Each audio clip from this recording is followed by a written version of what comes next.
Fabienne Lemoyle vous informe sur Europe 1. 12h40 et c'est donc demain que doit reprendre à Paris le procès des attentats de janvier 2015. Procès suspendu depuis 3 semaines parce que le principal accusé est malade, contrôlé positif au Covid-19.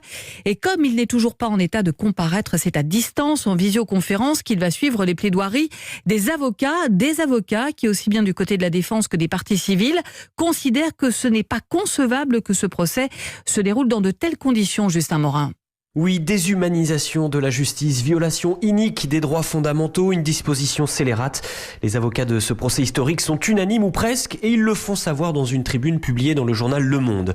Le principal accusé qui risque la perpétuité suivra donc les débats depuis sa cellule. Je cite un passage de la tribune. « Contraindre un homme malade qui risque des années de réclusion criminelle à prononcer ces derniers mots seul face à un micro entre 4 murs est indigne de notre état de droit. » La visioconférence pour un accusé, c'est inédit dans l'histoire judiciaire. Daphné Pugliesi, avocate d'un des accusés, dénonce cette triste première. Un procès d'assises, c'est pas un film qu'on regarde à la télévision.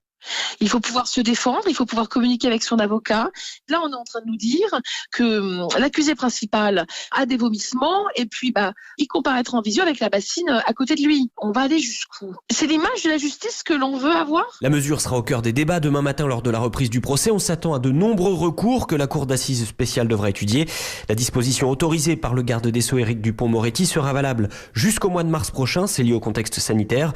Mais nombreux sont ceux qui craignent que ce régime d'exception devienne la norme. Justin Morin du service police-justice d'Europe 1.